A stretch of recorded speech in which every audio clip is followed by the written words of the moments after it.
Agafiliana tompo klasy tompo vavy no iarabanantsika rehetra miaraka aminay to amin'ny Real TV Madagasikara ho amin'ny tia alina ity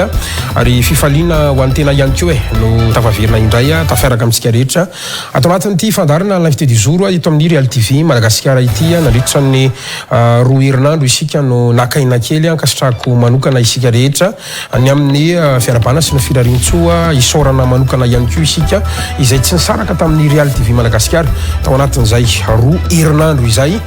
tafaverina somatsara ny fandarantsika everitsika fa nafanafana ny azakazaka ihany koa raha pirenena tao anatin'izay roa herinandro zay ho mafimafy ihany koa zany fandarantsika ho amin'ity herinandro ity sy ireo vahiny ifanisy amin'ity herinandro ity satria dia efa niomana tanterakatsika hitsenanareo indray atao anatin'izao fandaran'izao anokatra ny fiarahantsika zany taoriana izay fialan-tsasatra kely zay ho amin'ity alina ity dia ny filohan'ny antoko GFFM tsisa izany fa Andriamato André Christian Mayol miarabanao tompoko ary manasanao androso anaty efitrano ary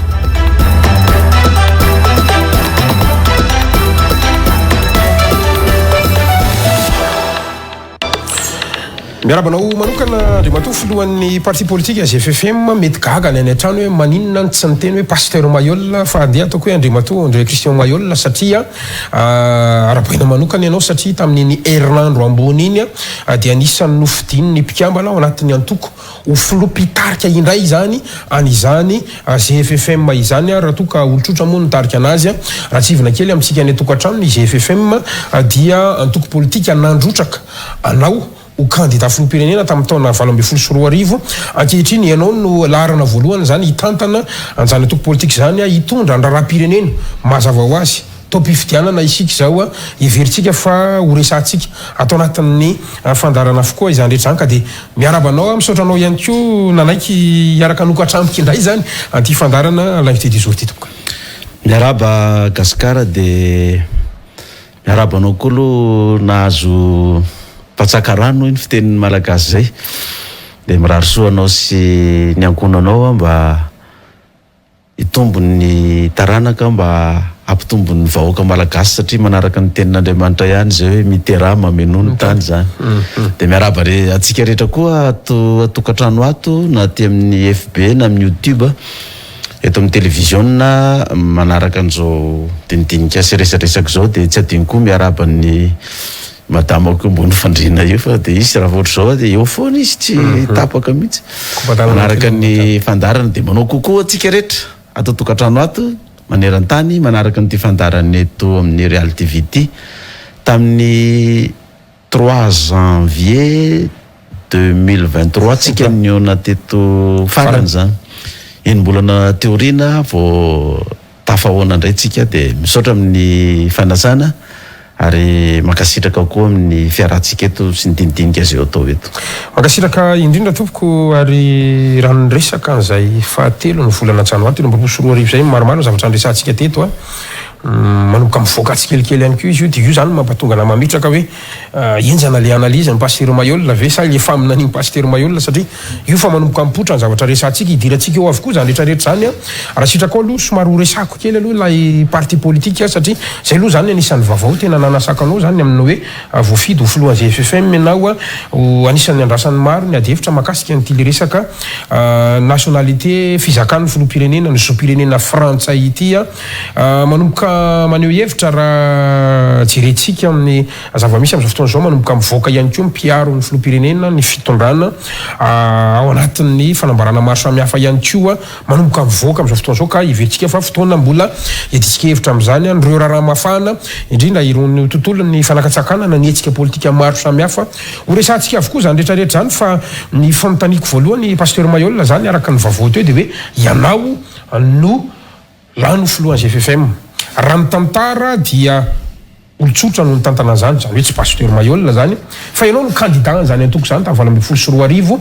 larana faefatra aloha nareo zany raha ny filarana navoaka ny fitsarana avy mbola lalam-pandrenana ho andreo filoham-pirenena tamin'izany fotoana zany satria ny filoha Marc Ravalomanana sy ny filoha Andry Rajoelina no niatrika fihodinana faharoa raha toka lafy teo amin'ny fidinana voalohany zany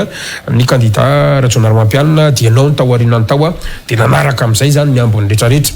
androany ianao no mitantana an'le antoko politika zany hoe mpitarika antoko politika le pasteur Mayol zay filohana fiangonana hatramin'izay fotoana izay tonga dia tsikera vetrany no nraisin'ny olona hoe tsy mifangaro ve ilay fiangonana sy ilay fanaovana politika teo ianao zany natolotra olona ho kandida fotsiny maneho hevitra amin'ny pasteur Mayol anao mety mampanao politika anao fa androany zany ianao dia tena leader politika mihitsy filohana antoko politika dia tonga amin'izay zany fantanian'olona hoe ainy tena tanjon'le pasteur Mayol zany akafahefana anao politika fa saromana amin'ity fivavahana sy resaka manga sy fotsy ty fotsiny inona fanazavana omenao any vahoaka malagasy ao anatin'izay voalohany indrindra aloha mitombona tsara le fanontaniana hoe ianao zany zao sady filoham-piangonana no lasa filohan'ny antoko politika ary raha lasa président zany ianao dia sady filoham-piangonana ve no ho président filoham-pirenena zany voalohany indrindra aloha zany a raha mijery tsika zany ny tantaran'ny resaka fivavahana efa nisy tany aloha tany atao amin'ny baiboly dia efa nisy an'izany hoe sady mpisorona no mpanjaka lehilahy anankiray antsoina hoe Melkizedeka zany sady mpisorona izy zany no mpanjaka dia misy koa raha mandray koa tsika hoe takany hoe Davida mpanjaka zany a dia sady mpaminany no mpanjaka Davida mpanjaka zany dia raha mijery indray tsika hoe miditra lavidavitra dia tonga koa Kristy dia Kristy koa sady mpaminany no mpanjaka dia raha miditra amin'ny vaninandro iainantsika amin'izao fotoana zao tsika dia mbola misy olona manana an'izany toerana zany amin'izao fotoana zao dia ny papa zany no manana an'izany toerana zany ny papa zany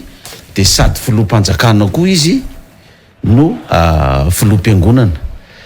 dia raha mijery ny tantarany zany rehetrarehetra zany a dia hoe sady mpitondra fivavahana zany mpanao politika reo olona reo satria tazona mitondra firenena anankiray dia ny zavatra hita tamin'ireo a nandroso ilay firenena nandroso ilay vahoaka ary notahin'Andriamanitra satria hoe sady mpitondra fivavahana no mpitondra firenena zay nito atao amin'ny tantara ary mbola mijerytsika amin'izao fotoana zao a Vatican zao isan'ny firenena raha ataoko hoe fahatelo matanjaka maneran-tany tanjaka ny Vatican nefa izy toerana 720 hektara manana ny volany izy manana ny masovony izy maneran-tany ary ny filoham-pirenena rehetra dia manaiky azy fahefany nefa izy mpitondra fivavahana ary manaraka an'izay koa ny tantaran'ny fahefan'ny Vatican sy ny fiangonana dia matanjaka tena matanjaka be mihitsy satria olon'Andriamanitra dia ka zay manko le hoe politika sy fivavahana vaovao ve zany raha ao baiboly litsy vaovao fa le pasteur Mayol mihitsiny aiza kokoa ny ambition anao any amin'le fiangonana sa any amin'le politika satria androany zany lasa manao remise en question hoe so dia ataonao fitaovana fotsiny reto vahoaka ny apokalypsy reto ao anatin'l'izy marina zany ka satria lizy ngefa zavatra efa nambara meloha tany amin'ny taona 2000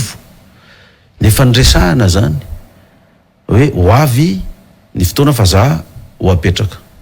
fomba fametrahana mpitondra misy karazany roa na ianao apetraka ny vahoaka amin'ny alalan'ny fifidianana na ianao tendrena apetraka takan'ireny hoe fisiny tetezamita ny fangaro tamin'ny alalan'ny etsy-bahoaka sy ny sisa ireny zavatra ny akamaroan'ny mpitondra antsika teto ny ngamba ataoko hoe era Jonarmampianina no voafidy ara-dalàna dia ny filoha Ratsiraka dia ny filoha Zafy dia ny filoha Ravalomanana koa voafidy nefa ny tao anatin'ny gidragidra hoe premier tour sa dia vita sy ny sisa tamin'ireny zavatra reny ka fa ny akamaroany raha raisitsika zao ny filoha Tsiranana napetraka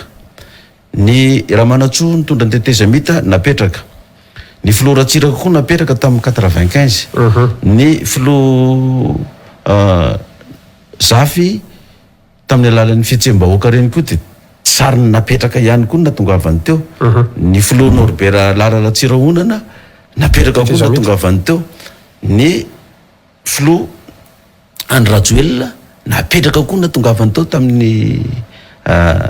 2009 zany zany hoe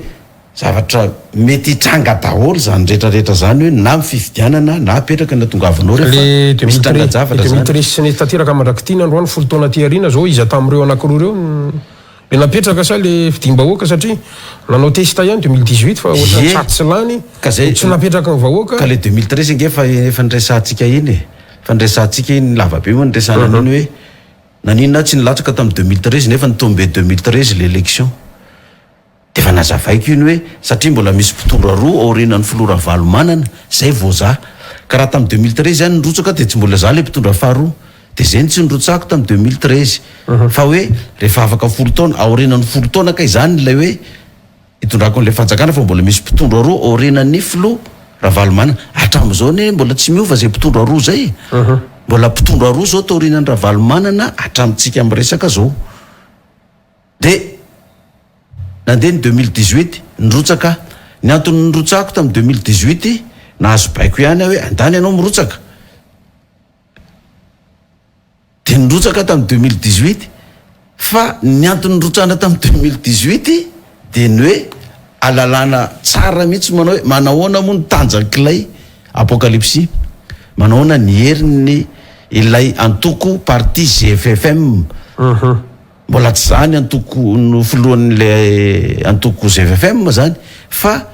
hafa ny naperaka tao olona hafa naperaka tao mba ilazana hoe tsy antoko ny fiangonana io fa antoko politika maleo tena azony olona dirana rehetrarehetra de rehefa nirotsaka tamin'ny 2018 de fa efatra ny laharana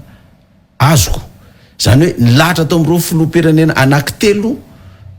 ny tenako zany a nefa filoham-pirenena efa nitondra sady matanjaka ny filohan'ny Rajoelina ny filoha Ravalomanana ny filoha Rajaona Romampianina za no filoha fahaefatra nilahatra tamin'izy telo mirahalahy resaka daholo reo premier ministre efa nitondra reo na ry Bergeky na ry Mahafaly na ry Ravelinarivo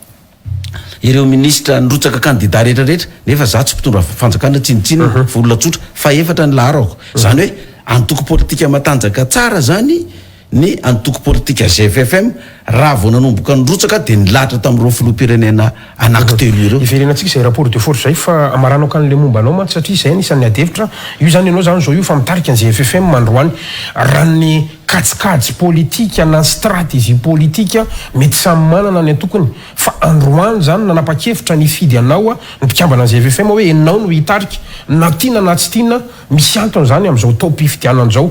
ho any amin'ny fifidianana avy ny GFFM marantsorona ny fanontaniana de androtraka candidat sanohana candidat raha androtraka candidat mbola ianao ihany ve no candidat tsara be le fanontaniana satria inona tokoa moa zany ny antony ifidianan'ilay bureau politika ametrahany anao filoha zany de satria hoe akaiky ny fifidianana ka raha akaiky ny fifidianana de tsy maintsy miomana ny antoko politika satria zay no mantoko politika ny antoko politika miomana hoe andaotsika anao stratégie vaovao a ny filoha-mpanorona mihitsy no ataotsika ho président ny antoko politika mba ampisokatra kokoa le lalana sy ny fifampitokisana bebe kokoa eo amin'ny samy mpikambana sy ndraidrarehetra satria hoe raha tena ianao izy no tena mitondra an'io a malakilaky kokoa ny iparehan'ny antoko sy ny tanjany any amin'ny faritra tsiraray avy de mifidy ry zareo nametraka ka zay a anao kongresy rehefa mivoaka ny calendrier ny datim-pifidianana zany hoe ny fanjakana hatramin'izao a mbola tsy namoaka ny calendrier ny datim-pifidianana fa mbola miazona le lam-panorenana hoe 3 volana alohan'ny fifidianana no ietsona ny mpifidy ka miandry an'io zany izay hoe raha vao mivoaka io datim-pifidianana io ny fietsona ny mpifidyfidy dia manao kongresy zay herinandro orinan'io zany eran'ny Madagasikara eo no anapaka ny bureau politika rehetrarehetra ny hoe raha zany ny zavatra misy andehtsika zany ametraka anao ho candidat na hoe zao ny zava-misy andehtsika anohana candidat iny zany ny bureau politika ny manapaka an'iny fa nalany filohan'ny GFFM anao zany tsy congrès ka zany fa sa hafa mihitsy ny statut anareo zany manatao ye nanendrenan'iny zany a mini congrès fifidianana zany anao fa tendrena mini congrès nataonay tamin'iny de nilanininy borao solotena vitsivitsy izay tonga nanatrika an'ilay zareo ve nysafitsiahinao no nangataka hoe aloha zany no anao filoha zareo no nanendrika zareo no nanendrika de zany nahita hoe tsaratsara kokoa raha ohatra ka hitondra firenena ianao filohany nantoko politika no toerana misy ianao noho ny hoe filoam-piangonana hafahafa kokoa zany zay zavatra zay malala kokoa zay filohany antoko politika ianao tsy mieritreritra ntsony ny olona hoe satria ny olona manko misy miteny raha vao io no président de taritiny vadika apocalypse daholo ny olona raha vao io ny président de tsy avelany ino anakisotsony ianao izy raha angatiny président talatalana anao an'izany ka hoe FJKM misy de ho tereny daholo ny olona ivadika FJKM na hoe katolika le président de tereny daholo ny olona ivadika katolika tsy ary mbola nisy an'izany eran-tany de zavy ana de kendrina sodorona de zany ianao an'izany hoe diky zany fa mbola manana ambition ho candidat zany ny pasteur Mayolla zay lasa filohany zay mihitsy ny zavatra nylazain'Andriamanitra tamiko de miandry an'izay de tsy maintsy miomana fa tsy mipetrapetraka fotsiny eo am'le resaka force idirantsika kely satria zany GFFM zany taoriana ny fifidianana 2024 premier tour de tsy hita tableau tsony nareo zany malaky ty nandroany de io ndray fa rehefa lano filoha pasteur Mayolla de manomboka miresaka indray ny GFFM ka zay ny ilazantsika hoe fa atraiza moa zany ny tena force anareo ny crédibilité anareo sara mitintsika hoe GFFM de midiky zany fa apocalypse ihany de reo vahoaka ny apocalypse isaky ny fiangonana manerana Madagasikara reo no ambaranareo fa mpikambana ao anatin'ny tokonareo raha reo ny tena mifidy ara-dalàna daholo tonga de ampiny olona vitsikely fotsiny zay de premier tour de vite raha ohatra ka raha izay ny hitondrana anazy izay ny fa mety misy mpikambana atao amin'ny fiangonana aloha mety tsy mifidy anao matoa ino loha mivato azonao raha zany zany raha zay ny hitondrana anazy de tsy marina indray zay satria vao vitany ny fifidianana de nanao collégium zay nasehon'ny olona hoe reto zay ny fidy zay fa nivatona iny tsy nitranga natiorina ihany mitondra anazy zay mako ka ino efa resantsika be da be teto le hoe resaka précoce metsika mipirofo tam'ireny zavatra reny bon reny moa fomba fiady daholo reny fa tsikivy ny ekipa sy mpiara-miasa rehetrarehetra fatraiza nitanjaky ny GFFM raha nitanjaky ny GFFM ne matoa zay fa efatra matanjaky za lazaiko anao fa na ireny mitinina nataonay reny tamin'ny propagande zay tsy nizara vola zay tsy nitatotra olona zay tsy nizara t-shirt tsy nizara sakafo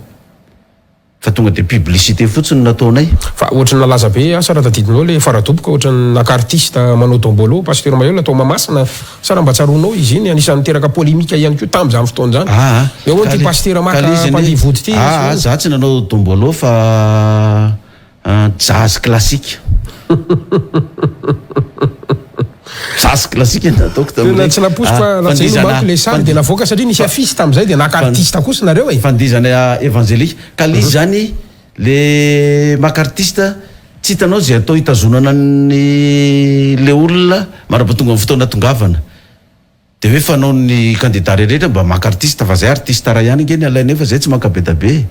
de iny ihany no tonga am'lela zay tsy matokony apocalypse zany ianao zany hoe tsy hoe tsy matokony apocalypse fa raha ohatra ira-pivavahana ngeny natao ao de ozy izy ny olona hoe ngaty fivavahana sa inona de zay ny antony tamina anatin ka lozika be le izy satria hoe raha vao chorale no entinao ao de ozy ny olona hoe chorale évangélique ty fa tsy propagande apocalyptique na propagande politique ka manahoana le crédibilité mety tam'izany arana faefatra fa ny androany ve mbola ilahatra am'ireo filoham-pirenena mbola arana faefatra ihany ny pasteur Mayolla nalay GFFM mihitsy tam'izany ane za tam'ireny niteny gasikara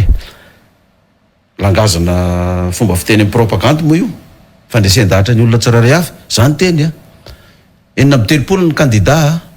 za rery mitondra fivavahana ianareo zay mbola tsy fay amin'ny mpanao politika aza mifidy mpitondra fivavahana fa mpanao politika ihany no atao vao zay mbola tsy fay mpanao politika aza mifidy mpitondra fivavahana anao politika fa ny mpitondra fivavahana anao politika de ny politika ny soratra masina no ataony ino moa ny politika ny soratra masina takany hoe tsy mangalatra tsy mamanao valifaty tsy manodikodina rem-pirenena tsokotsoko tsy manondrana rena tsokosoko tsy manao kolikoly mijery ny fahorian'ny vahoaka sy ny fantrahan'ny vahoaka ary mijery ziasoa ny paraitanydrazanamo zany ny politika ny baiboly zany rehetrarehetra zany ka indrindra le zavatra ngezabe de le hoe valifaty politika hoe aza mamaly ratsy ny ratso ny soratra masy de zay ny politika ny mpitondra fivavahana ka ho atsika ho a zay mbola tsy fay amin'ny mpanao politika za rery ny mpitondra fivavahana mpanao politika de aza mifidy hafa avy reny ihany ny mpanao politika eo amin'ny toerany donc de ny safidy ny apahan'ny olona mpanao politika fa nisy apahan'ny olona kosa ny safidy mpitondra fivavahana anao politika na tonga ny laharana faefatra tamin'iny fifidianana iny ary eritrereto an'izany hoe manao fany anao propagande de atao ve aza mitatitra olona aza mizara vola aza mizara t-shirt aza mizara sakafo raha mavory olona anao fa aseko atsika misy sary ty ratsirako ao gasikara aloha hojerevantsika hoe normal ve raha nahazo laharana faefatra zay ary tokony ho faefatra ve ny laharanay nefa zay tsy nanambola no zaraina tamin'izy fa de natao propagande ala amerikana angamba izy hoe tsisy fizarana inina de azotsika raha sitraka ao hoe hojerevantsika kely hoe io ny zavatra vitanay tam'ireny propagande reny faefatra ny laharana ka raha ohatra hoe andeha ny fifidianana am'ty ka manapaka daolon'ireny tsararay avy hoe zay raha nga faleo am'mpanao politika fa aloha mba hijery candidat mpitondra fivavahana indray de mety androso tsara tsika am'izay fotoana zay fa io moa mbola afaka miteny ihany ny olona nay zany manao hoe zay raha nga tsy mila mpitondra fivavahana zany tondra firenena fa mpanao politika ihany vaolana mpanao politika ihany mahavaty olana eto amin'ny firenena ty fa tsisy resaky dira mitondra fivavahana ty de safidy ho an'ny malagasy ihany io raha ohatra ka tonga ny fotoana ka hoe irotsaka am'izao satria mbola ifampiarahana daholo koa izy ny malagasy hoe zay mbola tsy mila mpitondra fivavahana mpanao politika ihany ny vaolana mpanao politika ihany ny solution de de mety anandray décision ndray zao ndahoro tsika anona candidat fa ohatrany tsy ilain'ny malagasy fa mbola mpanao politika ihany ny ilainy ka raha ohatra hoe mety aminao jerevana kely vetivety aloha tsy manino lawary ao amin'ny technicien ok raha vonina Cédric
commandant, capitaine, colonel, général, raha tsy manao kolokolo tsy mahazo an'izany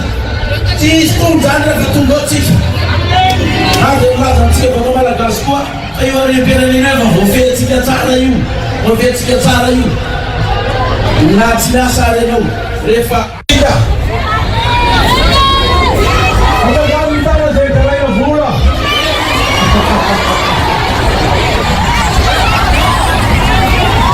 atsika tsy mizara vola fa amampantrana misy olo maro hoe anao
tonga ao tsika fa ny fiangonana mitaizantsika vahoaka an'Andriamanitra tsy angalatra tsy hanao kolikoly tsy hanao dahalo asana fiangonana zany taona no kakonao ny fiangonana malalaka ny fivavahan'ny olona rehetra ny fiangonan-dehibe ireny le sary zany tonga dia mahitsy le fanontaniako hoe ny famaron'olona tsy nafahana nandrefy ny famarony ny vaty tany natiora na raha reny jerentsika ireny sa mbola ahafahantsika mamaritra ny force tamin'izany ihany koa ve ny force androany pasteur Mayola? Ka zay manko le fifidianana le fifidianana moa zany ny aty amintsika zany a tsy misy an'izany hoe fifidianana hoe tsy misy alatra tsy misy fanodikodonana zany fa misy foana zany io ny any amin'ny tany mandroso ary misy ihany koa izy fa ny any zany mba kelikely de misy fanakianana fa ny aty amin'ny tany andalam-pandrosoana sy aty Afrika misy foana reny zavatra reny ka zany tsy atao akivy zany anie tsy atao akivy fa ny antony rotsahanao nge ny antony andraisana andraikitra de zay le fitiavan-tanindrazany za moa gasikarany za nge tsy hitako inona ny mahory anana inona majaly anany hoe zany de maika filoham-pirenena io tady tombontsoa hoe fa hoe za mahita lalana mahita vahaolana ivoahana am'izao krizy zao ary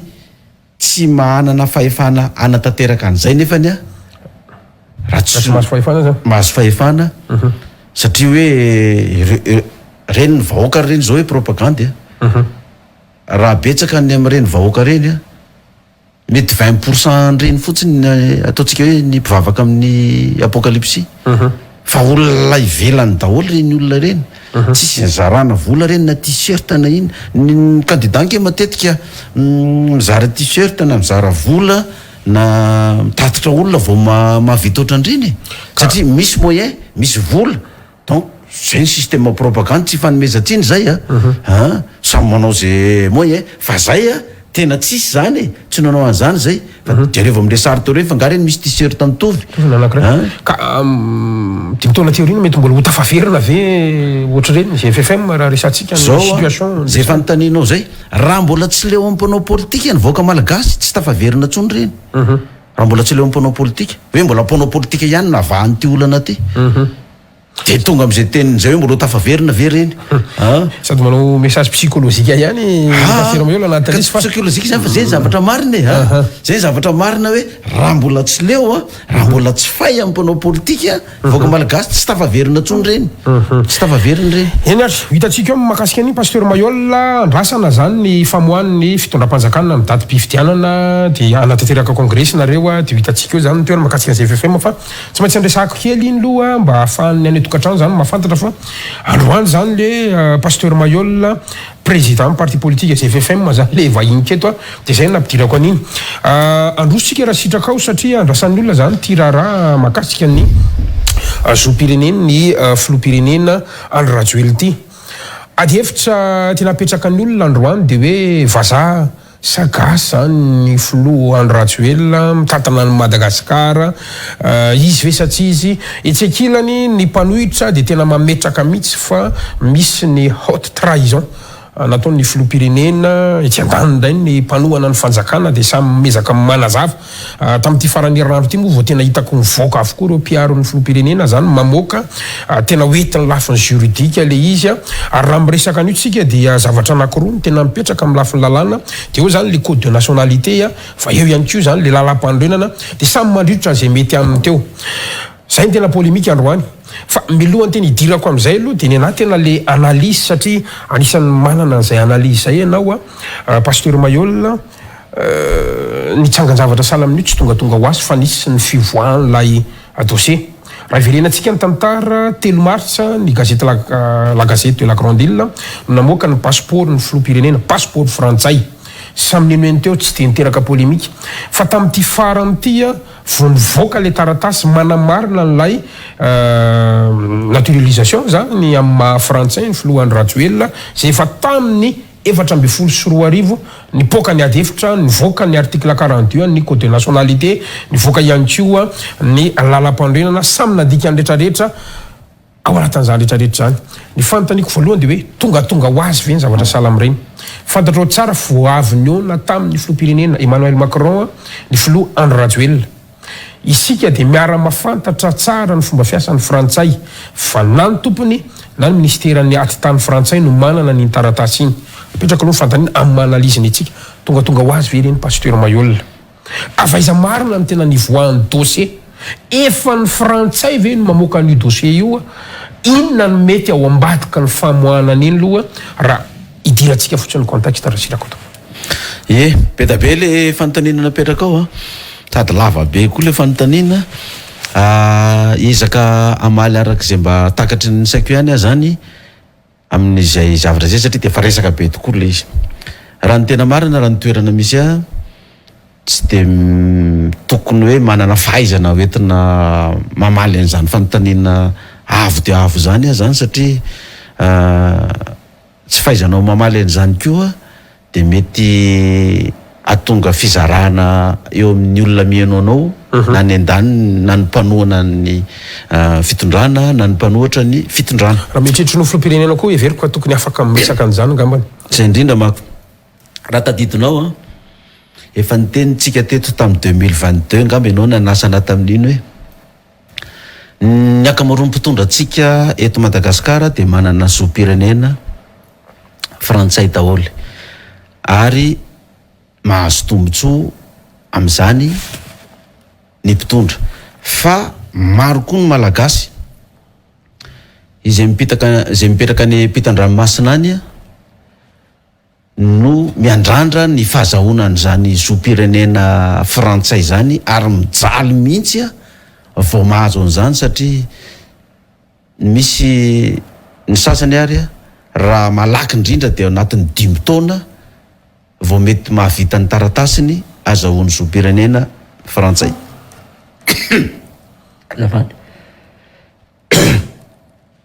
Misy ny sasany efa 10 taona misy ny sasany 10 taona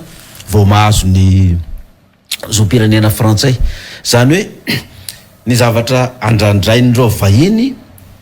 mipetraka ny Frantsa zany zay tonga ny tsy ara-dalàna dia mba ahazo zay taratasy zoam-pirenena frantsay azy zay. Dia ny faharoa manaraka an'izay mahazo asa mahazo contrat le antsoina hoe CDI. Rehefa tonga amin'izay ny malagasy na ny afrikana na ny vahiny zay mipetraka ny Frantsa dia efa tafita amin'ny fiainana izy sy ny taranany sy ny ankonany rehetrarehetra raha vao nazo an'izay zoam-pirenena frantsay zay satria migoka lay tombotsoa ny maha-frantsay azy izy zany.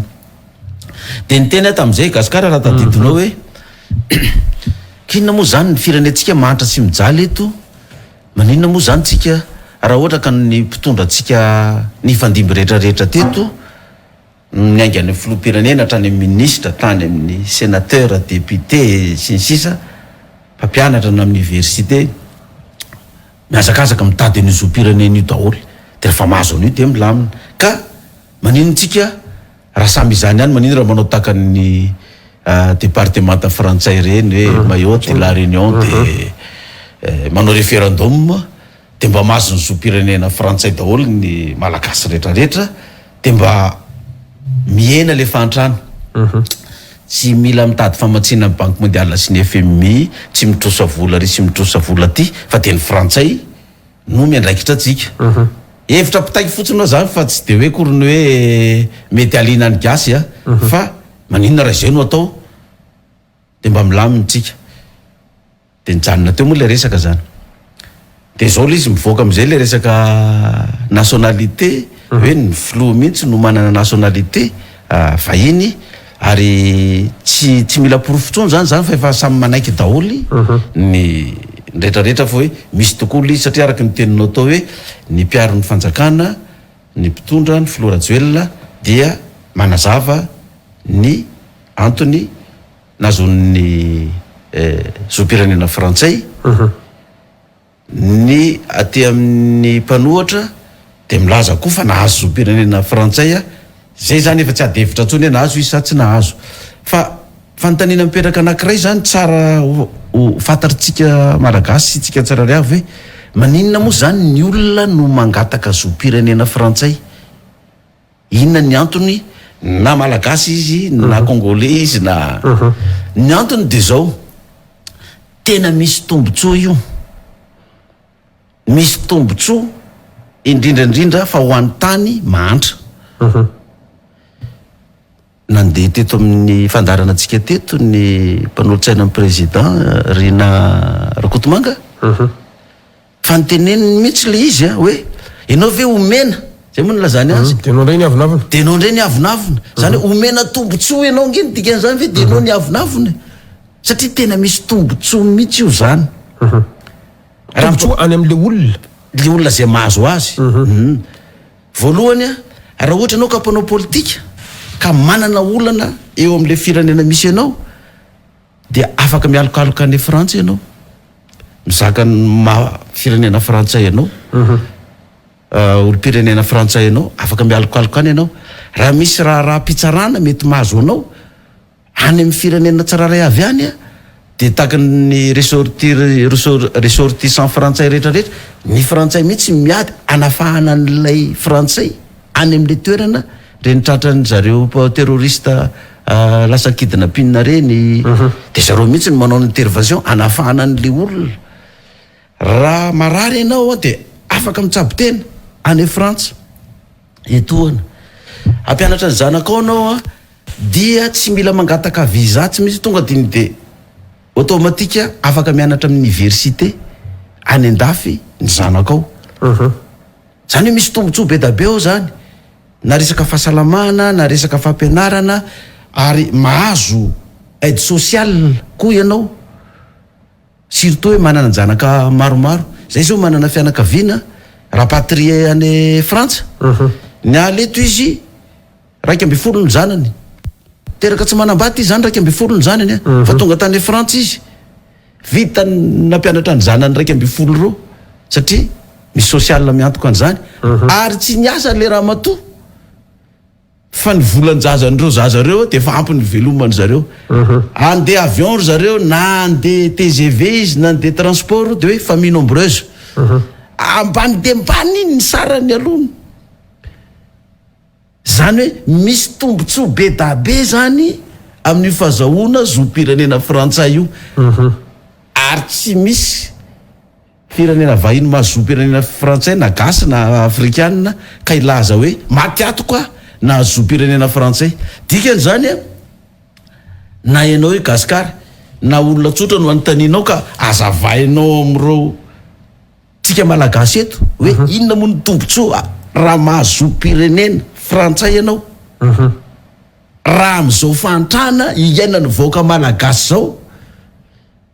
ka atao référendum hoe izy ny anaiky azo zom-pirenena frantsay, za lazaikinao lany io raha zao fantrantsika zao, lany io satria lasa modely ane ny mpitondra ka mpitondra atsika ary maka an'io koa nefa izy ina moa zao no nataotsika hoe problème amin'ny filoham-pirenena, nga izy mahantra, nga izy 4 mi, nga izy mitrongo voahomana, afaka mampianatra ny zany any an-dafy izy fa manina izy maka zom-pirenena frantsay satria tsisy lalàna mandrarany zany hoe tsy mahazo maka any zany, afaka maka daholo ny tsiraray avy de tombontsoa zany ny tena anton'io zavatra io mba ialana am'le fantrana. Mahatonga ny adevitra androany pasteur Mayolina de izy filoham-pirenena ary tsy izy ihany fa izy de mianaka mihitsy de tafiditra ao anatin'le izy. Zao zany ny tena olana androany, gasy sa vazaha zany le mitondra ny firenena androany satria samy mandritrotra ny azy io daholo ny zavatra rehetrarehetra. Tokony ametra-pialana ve ny filohan'ny Rajoelina, tsy tokony hisafiny andeha atafika atsika tsony lasa manana accès amin'ny politika amin'ny fiarovana ny firenena na ny fiarova-pirenena mitafika izany misy milaza fa haute trahison zany zavatra ataony zany ary indrindra ho an'ny fanirisoerana moa de milaza misy hoe banga amin'ny toerana filoham-pirenena satria raha io 42 io ny ampiarina dia miala amin'ny zom-pirenena malagasy dia banga zany ny toeran'ny filoham-pirenena androany zany rehetrarehetra zany le adevitra. Za zany raha mihainao an'izany adevitra zany de avoahiny ny dossier-ny filoha-firoberan-tsiranany, manana nationalité ko vizy iny sa tsy nanana, avoahy koa ny dossier-ny général Ramanantsoa nanana nationalité ko vizy iny sa tsy nanana, de avay koa ny dossier ny professeur Zafy Albert nanana koa izy isa tsy nanana neny filoratsiraka nanana koa visa tsy nanana neny filoera Jaonary Mampianina nanana koa visa tsy nanana zopirenena frantsay filotsika am'izao fotoana zao koa manana ary ireo ty velo manana sa tsy manana aloha zaloha mba alaty fony teny kely mananandrana nangatangataka ihany fa tsy nomeny zalahy hatram'izao tsy nomeny nanomboka tany amin'ny 1988 tany mba nanandrana nangataka satria le mandrako mafiatako varitra eny ambany arkady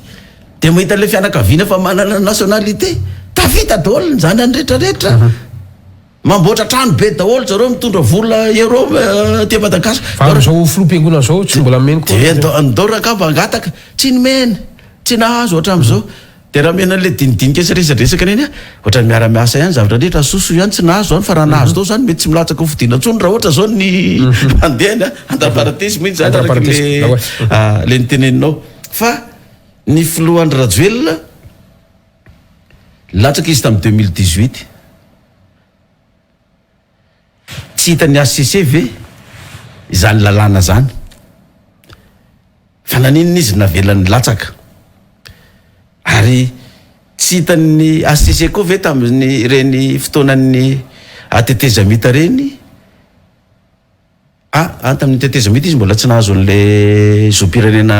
frantsay 2014 araka le fanambarana eny vao nahazo ka raha misy tokony hotsaraina omena tsiny de tsy filohan'ny Rajoelina izay navelan'ny ACC ilatsaka ary lany aladalana ary anapitra mandaa am'izao fotoana zao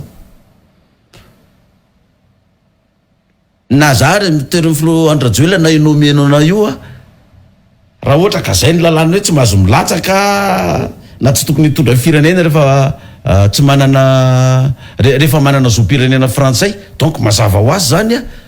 tsy litsika olona ivelan'ny lalàna no manana fahefana anaka anazy sy amela azy am'izany toerana zany fa ny fahefana zay tokony manao an'izany no mametraka an'izany ka mijanonao fanambarana fotsiny le niteneninao tao hoe trahison tsy tokony hitondra sisisa fa ny lalàna ihany no tokony mametraka an'izany ianao zao tamin'ny dossier nitakina taminareo ve misy dossier manamarina ny resaka zopirenena amin'ny candidatanao tamin'izany fotoana zany voaporofo anatin'ny dossier nangonina tamin'ny anao ve ohatra zopirenena malagasy ianao ihany nitakina fa tsisy filazana tao amin'lizy hoe raha manana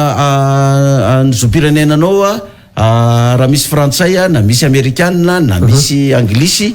dia tsy mahazo mirotsaka tsisy an'izany neviko am'le fantaniana mantsy hoe mety ho azo sokajiana ho praitsy kombakomba tamin'ny filohan'ny Rajoelina ihany ve ny ACC tamin'izany fotoana zany zay anisan'ny andrasan'olona moa ny androany fa nikevitry ny filo Jean-Éric Rakotoarso zay filohan'ny ACC tamin'izany fotoana zany le izy amin'ny lafiny anankiray resaka tsy de nalaza zany tamin'izany ary tsy mbola nisy resaka filazana mihitsy na nivoaka hoe zay manana zopirenena hafa de tsy mahazo mirotsaka manaraka an'izany ny fananana zopirenena anankiray takany hoe frantsay zany de tsisy olona mahalala an'izany afa-tsy ny fanjakana frantsay zay nanome an'le lalàna sy le olona nomena an'le zopirenena frantsay ary ny olona omena zopirenena frantsay tsy misy an'izany hoe na zopirenena frantsay izy de hiditra amin'ny radio izy niditra amin'ny télé isekoseko hoe de rahina ny tompo fa nahazo zopirenena frantsay velo maro fantrany eto Madagasikara elany andrasako an'ity tsisy manao an'izany fa zavatra secret zany secret any amin'le olona zay nahazo azy fa rehefa ny andafy any moa any mifampanontany hoe fa nahazo ve nareo de eo vao miresadresa tsy misy tsisy mamoaka an'izany ka dikan'izany de zao fijeriko zany tiany analiziko na ny ACC tsy nahalala fa efa nazopirenena frantsay ny filoham-pirenena satria le ACC vaovao ty tamin'ny 2014 mety mbola tsy tafaperaka teo fa mbola le teo aloha no teo fa tamin'izany tsika nefa nanana code de nationalité de nationalité aloha hoe na izy zany tsy nahalala fa hoe efa nahazo ty olona ity tamin'ny fotoana izay nandrotsahany candidaturany tamin'ny 2018 de satria resaka tsy nivoizin'olo zao zany tam'izany de mety tsy niasa loha tam'izany ny ACC fa de hoe ozy izy ny communauté internationale ny vazaha ny vahiny tamin'ny 2013 niny tsy mahazo milatsaka ty de narano ny vaoaka malagasy rehetrarehetra zay tonga ny 2018 mahazo milatsaka daholo ndray tsy nahazo nilatsaka teo aloha zany hoe tsy misy filazana tam'izany hoe mahazo milatsaka daholo afa-tsy zay manana zom-pirenena hafa ny malagasy tsisy filazana fa ny tsika moa zany mbola mifesy mitazona atsika eto de mbola reto vahiny sy ny communauté internationale reto ka rehefa ireo miteny hoe niny tsy mahazo milatsaka reto de manaiky na le olona lazainy zareo tsy mahazo milatsaka misy antony moa to izy manaiky zany rehefa miteny ndray izy reto tsy nahazo nilatsaka tamin'ny 2013 reto mahazo milatsaka daholo ndray de manaiky daholo koa ny rehetrarehetra de zany ke gaka am'le mpanao famakafakana hoe namiditra reny amin'ny manao foninina amin'ny telefony reny hoe tsy mila vahiny reo ihany manakorotana atsika eto atao inona ny vahiny nefa le mpitondra zay toanatsika mihitsy na mpanohatra io na ty amin'ny fanjakana no manaiky ny apetraky ny vahiny ny mpitondra mihitsy aneny manaiky de tsika gasy manaraka koa ka raha tonga zany ny hoe nilatsaka filohandrajoelona tamin'ny 2018 tsy nisy fanamarina mihitsy tao hoe zay manana zom-pirenena hafa tsisy mahazo milatsaka mety misy candidat maro tao manana zom-pirenena frantsay za mahalala fa tsy tononoko eto akoatra ny filohandrajoelona fa nahazo nilatsaka daholo za raha fa nahazo koa ary de efa nilatsaka ny za tamin'iny izy ma tsy any am'le hoe manana double nationalité loatra le olana fa itsika manana le code de nationalité hoe rehefa majeur ianao no mangataka an'le izy ka nomena satria naturalisation le resakitsika ao be de be manko manamarina hoe parfait zany hoe avy amin'ny fianakaviana le izy de nylovaina sy ny salam zany zany moa fanambarana nentin'ny mpanohana anazy teo ndray moa nisan'ny laza hoe nomena fotsiny iny ohatrany hoe cadeau le izy de ianao ve iavina de tsy ho raisiny de samy mifamafoa zany satria samy nangatahana ndray de nisy ndray miteny ndray le anankiray ministre ndray hoe anangatahana ndray anatin'le izy ka le olana zany androany hoe ny lalantsika mametraka hoe rehefa feno taona ianao satria naturé français zany le taratasy zany hoe ekena ny fangatahanao de ny 42 atsika amin'ny alalan'ny code de nationalité milaza hoe miombitra ho azy ny mamalagasy anao dikan'izay zany efa vazaha zany le candidat efa vazaha zany le mitondra ny firenena zay ny natonga le adevitra fa tsy de any am'le hoe double loatra mahazomanao satria le double moa zany sady gasy ny vazaha anatin'le izy de zao zany ny ataontsika hoe amtinana n'zay rehetrarehetra zay raha raisina le fanazavany efa samy namoaka ny heviny daholy na ny aty amin'ny mpanohana ny fitondrana na ny aty amin'ny mpanohatra de samy mandritra le lalam-pandroenana eo zany de ny fahendrena zany ny ACC sisa ny tompon'ny teny farany tokony miresaka zany ny ACC androany zay izy ny tompon'ny teny farany rehefa mipetraka daholo ny candidaturany candidat zay rotsaka ho fidina rehetra de ny ACC ny tompon'ny teny farany fa mbola miakina amin'ny vahiny koa tsy afaka atsika tsy afapela zany tsy afaka tsika mbola miakina am ka ny ACC zany no manapaka an'izay tsika zany mety samy mamoaka hevitra daholy fa voalohany lalàna zany manapaka azy de ambonin'ny ACC tsisy tsony ankoatra ny communauté internationale satria resitsika zao tamin'ny 2013 nandrotsaka candidature ihany ny filohan'ny rajoelona neken'ny ACC tamin'ny 2013 fa nanapaka ny communauté internationale ambonin'ny ACC non nini reto na de nekeny ro ACC ary ny candidaturany nanapaka indray ny communauté internationale fa zao mahazo mirotsaka daholy tamin'ny 2018 na manana nationalité na tsy manana nationalité ka ny am'ty ndray zany zao miandry ny lalàna izay mpitsara faratampony ny ACC am'ireo lalàna ifandrohitana ireo ka rehefa ny ACC no mamoaka hoe am'ty fifidianana ty ndray de zay manana zom-pirenena vahiny na izy na iza dia tsy mahazo milatsaka de tsisy afaka mandany zay raha tsy hoe ny vahiny reny manao hoe non mahazo milatsaka daholy de foana ho azy ny lalàna rehetra azy ny lalàna rehetrarehetra zay nga manataoko hoe mazavatsara mihitsy ataoko anaty fontenikely satria niresaka ianao teo hoe tamin'ny tetezamity izy tsy nangataka sy ny salamzany 2014 izy nivoaka misy namatsika rijarakotsafy any ampitan-dranomasina any namoaka analizy pasteur Mayoel hoe tamin'ny fony mbola filohan'ny tetezamity ny filohan'ny Ratioel nangataka an'io sy ny salamzany mijery zany le tety andro dia 19 novembre 2014 nivoaka tokoa le décret izay nanekeny frantsay zany fanomezana zopirenena filopirenena Andrina Ratioel ary roa andro taorianan'io zany hoe ny 21 novembre 2019 no nivoaka tamin'ny gazety Mpanjakana izy mora ny lojika moa zany tokony hoe tsy misy tekalazana 48 heures fa tokony de mivoaka fa mbola adihevitra hafa hoy iny fa raha mijery zany ianao ny code civil frantsay de hoe 20 volana farafakeliny ny feptaona amin'ny procédure zany fangatana ny ataontsika hoe naturalisation française zany de raha ohatra ka io 19 novembre 2014 io zany kajina apina 20 volana no makany midina zany farafakeliny tany amin'ny volana me 13 sy 14 no nametraka ny fangatana ny filoha ny tetezamita any Ratioel tamin'izany fotoana zany tadidinao tsara fa ny fividianana filopirenena fiodinana faharoa tamin'ny 2013 dia 20 décembre 13 sy 14 zany hoe mbola filohan'ny tetezamita izy tamin'izany fotoana zany le fantaniana zany hoe mety takalon'ny Leniny tamin'izany fotoana zany ve no nanomezana anazy an'io na tsia ny tiako tenenina zany androany hoe anao ahoana no mety en jeu an'io tranga io ho an'ny hoafitsika pasteur Mayoel inona le en jeu resako fiandrianam-pirenena anankiray ny faharoa eo ihany koa zany ny resaka zoan'ny malagasy amin'ny lasaka nosy manodidina satria anao anisan'ny nangataka an'izany de ilzepasa izany ny filopirenena any Ratioel ve zany zao satria ny ianao rehefa frantsay ianao de tsy maintsy manana droit ianao hiaro ny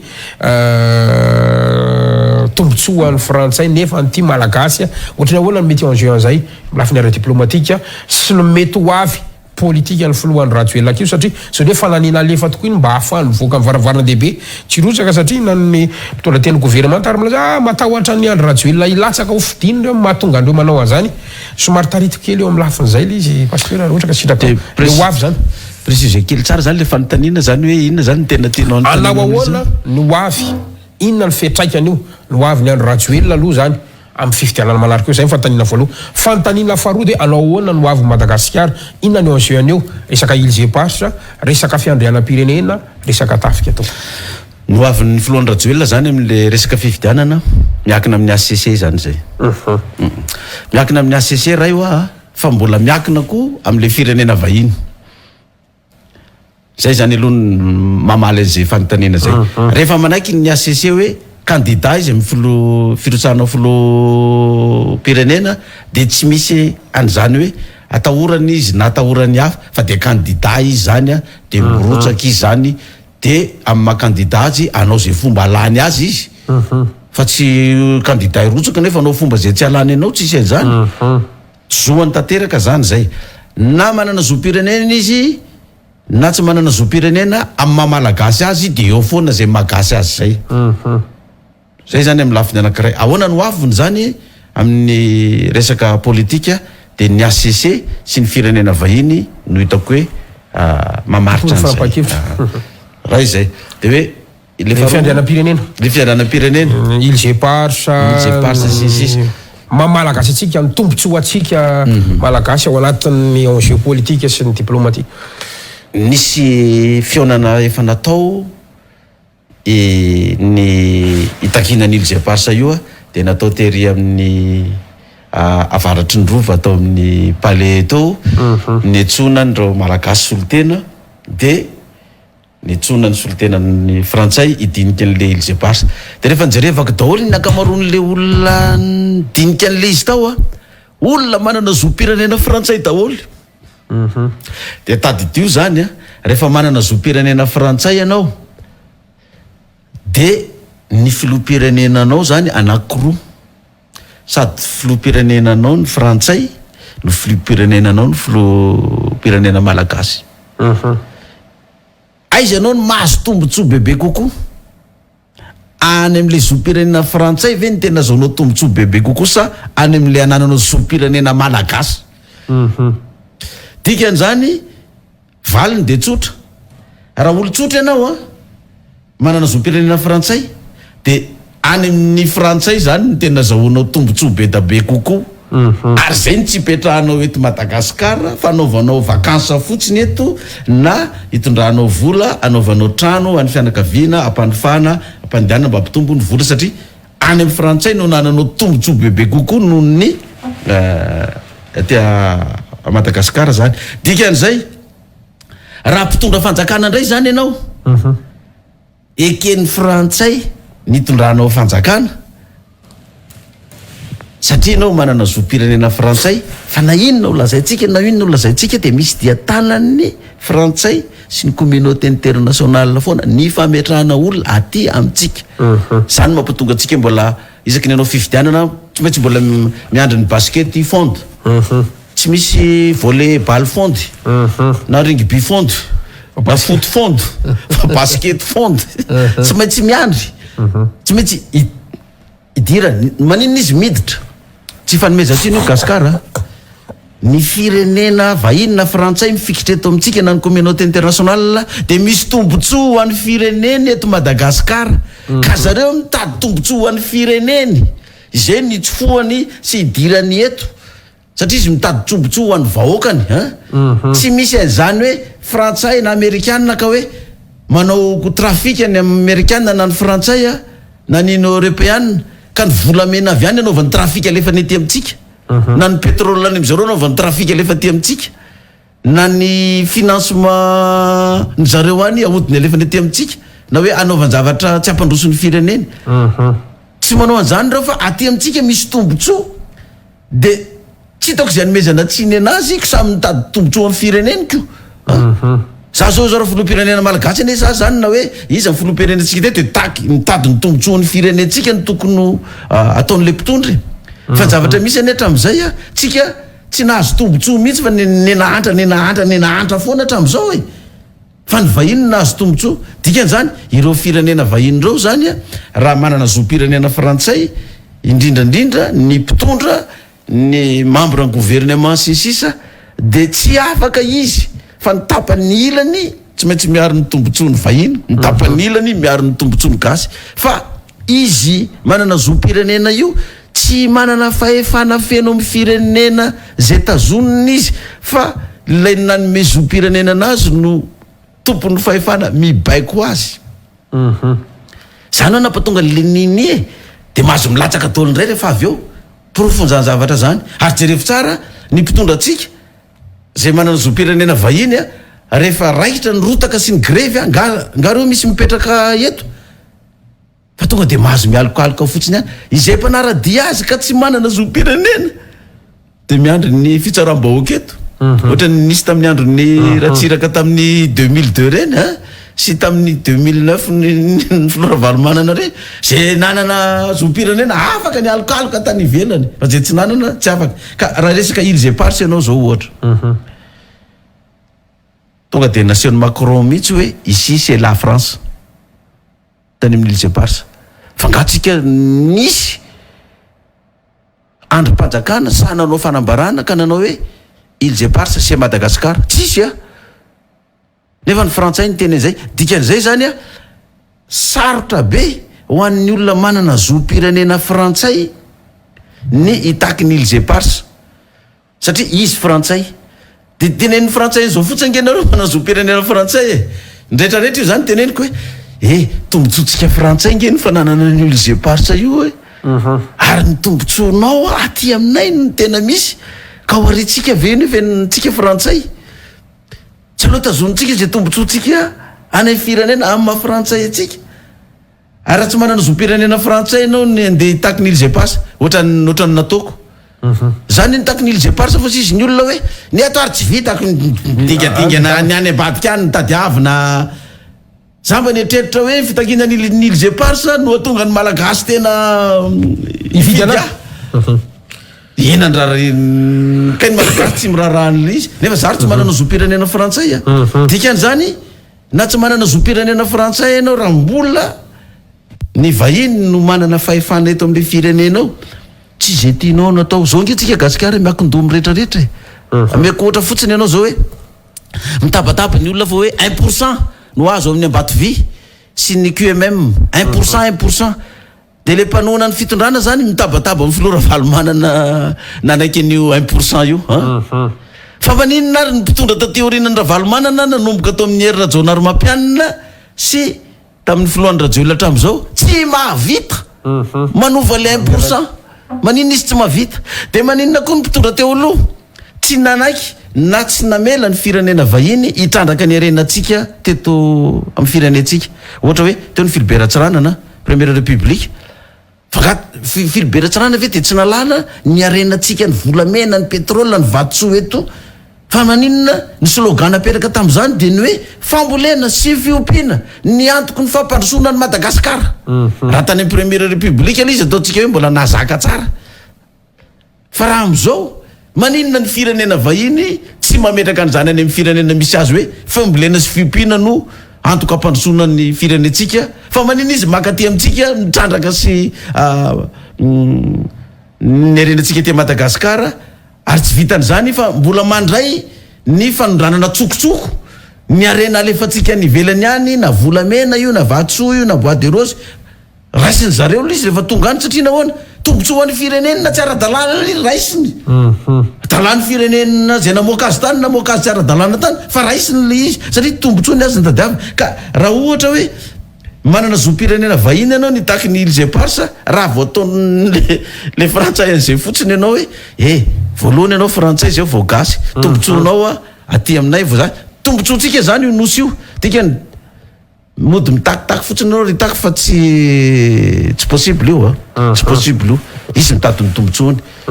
de raha ohatra zao ny malagasy ianao manana zom-pirenena frantsay misy raha malagasy any ange aminao te mba hijery ny ampandrosoana ny firenena misy anao fa za lazaiko aminao raha tsika ingeny mandroso de very tombotsony frantsay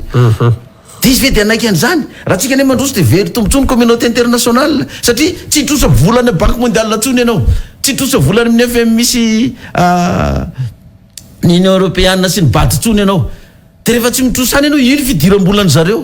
ny mampitrosa ny fidiram-bolany zareo izy angamba raharaha na hodikodiny mpitondro ao iny na ataony any amin'ny compteny iny na tsy mandeha ary ny asa ataonao tsy raharan'zareo zany fa zao rehefa tonga fotsiny volany de mandondro zany anao mandritra ny 30 taona 70 taona 50 taona de miasa zany ny orinasan'zareo mihodina izy tsy mirarana tsy mampandroso eritreretinao ny Gasikara raha hoe ny vola nitrosaintsika teto nanomboka tamin'ny nisy ny banque mondiale sy ny FMI nanomboka tamin'ny filoratsiraka 4 milliards de dollars hatramin'izao de rehefa jerevitra zao ny firenentsika zao ny firenentsika vao maika memantra de iny mampatonga anay teny matetika hoe za enjena foana hoe mangoro karena fa folo karena sinsisa vaoaka mahatra mbola takinao fa folo karena de le teneniko hoe zany raha maka de nididiny baiboly maka apafolony any no azanainy fa raha maka apafolony de ny sivifolo karena any amin'ny vahoaka fa ny apafolony any ny alaina zay mibaiko ny baiboly de ataovy ene ny kajikajy ary raha ny mpitondrantsika teto zay nahazo trosa firenena malagasy nahazo trosa ngamba raha farafakely indrindra ngamba raha tambatra hatramin'izay mety efa trany amin'ny 50 milliards de dollars any mety efa trosantsika zany fitondrana fandimby raha ohatra ka ny apafolon'zay no hoan'ny mpitondra fanjakana ohatra ny nataoko fa ny 7 karena amin'io financement io na alefa tany amin'ny vahoaka na ny 7 karena ny volamena tsika zay ondrana ny velany na ny vatsoa rehetrarehetra io no lasany amin'ny vahoaka zala zay konao fa efa feno autoroute teto Madagasikara efa feno building trano mora hoan'ny vahoaka malagasy efa tsy nandovo volatsony ny marary tsy nandovo volatsony ny mpianatra tsy misy an'izany dahalo sy ny insécurité zany satria efa mety mananasa dolo efa mety orinasa be da be nitsangany eto amintsika raha ohatra ka ny 7 karena tamin'ireo famatsiana nazotsika ireo no nampiasaina teto fa inona ny zavatra misy ny mpamatsy vola tsy mirarahan'izany na hoaninao daholo ny hoan'ny mpitondra ny 7 karena sarany ary ny apafolo no menao ny vahoaka any de miakin-doha aminazy foana ianao manina zao tsy vaovany jiramahatra am'izao miakin-doha ataovy ene misy président république de tena foana ny groupe rehetrarehetra izay ampiasainy jirama io azasiana subvention tonga de miongana le mpitondra satria tapahanyra daholo ny jiro rehetrarehetra ianao tsy manana panneau solaire na tohadrano ahafahanao manenika any Madagasikara amin'ny jiro fa zareo vahiny daholo mametra an'io ka raha vao kitikitenao tombotsoany io de zay tsy mampivahany io jirama io ohatra misy tombotsoa de nafarany ina nataon'le mpitondra koa efa tombotsoa iraisana ihany ty vetivety mipetraka eto mandaa ray raha betsaka mandaa roa za mbola point d'interrogation dikan'izany andoha inana araka izay tratra sy ny toetsain'ny mpanao politika menao tsy ny mpanao politika samy mitady tombotsoa io samy mitady tombotsoa io ataona moa zay zava-misy zany karaha miteny anao l'Élysée parsa zany mahazava be io raha olona mbola manana zom-pirenena frantsay zany zany tena tsisy hoe fanenjena na fankalana sarotra na ianao gasikara na za manana zom-pirenena frantsay de tenen'ny filoham-pirenena frantsay fotsiny tsika mirahalahy hoe amin'ny mafrantsay anao ny tombotsoanao ne tia frantsa fa tsy any Madagasikara ka raha very tombotsoa tsika frantsa de andra ohatran'ny Madagasikara koa ianao ve animba ny tombotsoan'ny firenenao makasiraka pasteur mola tena ilain'ny vahoaka ny antony nangatako an'izay mba afahan'ny vahoaka mitsakotsako mahafantatra ihany koa zany no mety ateraka izany rehetrarehetra zany inona zavatra misy amin'izao fotoana izao manomboka memafana na hoe memetsiketsika ihany koa zany ny ataontsika hoe animation de la vie politique eto Madagasikara satria samy metsiketsika daholo ireo antoko politika manao redynamisation ny sasany manao miavatoro ny sasany mitety vahoaka ny sasany samy manan'izay ilazany azy ka tena manahirana aloha de ity le resaka fanatsakatsakana an'ity pasteur Mayol ny akaiky indrindra moa ny tamin'ny farany herinandro teo zany ny atoko ty masary Margaravalomana na tratran'ireny resaka bomba mandatsadranomaso reny ry miavatoro moa tany Amorondava tany raikitra amin'ny savaty sy ny akanositosika ao anatin'izany rehetrarehetra zany zay le fomba fanaovana politika eto manahoana no andraisanareo an'izany indrindra fa ny antoko GFFM ve mbola iroso ihany koa ve nareo ao anatin'ilay izy raha ny demokrasia no resantsika topoka io zany de tsy vaovao mihitsy io zany eto amin'ny firenentsika malagasy Gasikara jerevinao fa zay mpitondra rehetrarehetra teo zany de nanao an'io daholy ary rehefa tsy ao amin'ny fitondrana zany de miteny daholy le olona mbola tsy ao amin'ny fitondrana hoe mba maka lesona fa io ane navoan'ny mpitondra teo aloha mba maka lesona fa io ane navoan'ny mpitondra teo aloha io sakatsakana ataonareo io ary ny hafarany dia tonga ny valifaty de mitsoka matanjaka eto Madagasikara de rehefa tonga amin'ny fitondrana indray le olona ny teny an'izany de mamerina an'le izy ihany ina rehefa ny antony mampatonga an'le olona tonga amin'ny fitondrana mamerina an'le zavatra ny kianiny tamin'itsy tao amin'ny fitondrana ohatra ataontsika anakiraha hoe raha mbola tsy mifitondrana ianao zao de manakinany hoe io TVM CRNM io any malagasy io fa tsy anareo mpitondra rery ihany fa rehefa tonga ao le mpitondra de le teo aloha ihany no miverina zay foana nge le refrain de ny fanjakana zany raha mitranga reny sakatsakana rehetrarehetra reny de reny zany fomba fiady politika hoe inona no atao andemena ny adversaire satria adversaire anao tsy inona ny mpifaninana de zay moyen opelantanany ampiasainy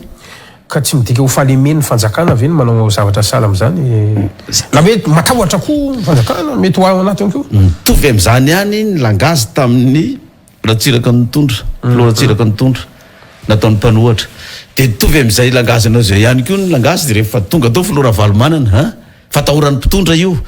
de rehefa tonga koa filoha Erajonary Mampianina na tamin'ny tetezamita dia nataony koa io fatahoran'ny mpitondra io malemy izy moto izy manao an'io de hitatsika moa zany fa niova foana le fitondrana de zao koa le fitondrana am'izao fotoana zao ohatr'izay ihany koa ny zavatra mitranga de miteny ihany koa ny etekilany hoe malemy ny fitondrana manao an'io fa fitondrana zay eo am-perinasa indray tsy matsiaro an'izany hoe malemy zany izy attention mon ami izy tsy matsiaro an'izany zany nampatonga tamin'ny andro ny filoratsiraka nisy fitenenana hoe mbola tsy teraka ny olona andresy natao daholo ny faneriterena sy fanakatsakanana tonga indray ny filoha Ravalomanana tsapao ny herinao vao mitsapa ny heriko zay laha vao mitsapa ny heriko misy langazy mivoaka zany zany hoe le mpitondra zany tsy matsiaro ny tenany hoe faible izy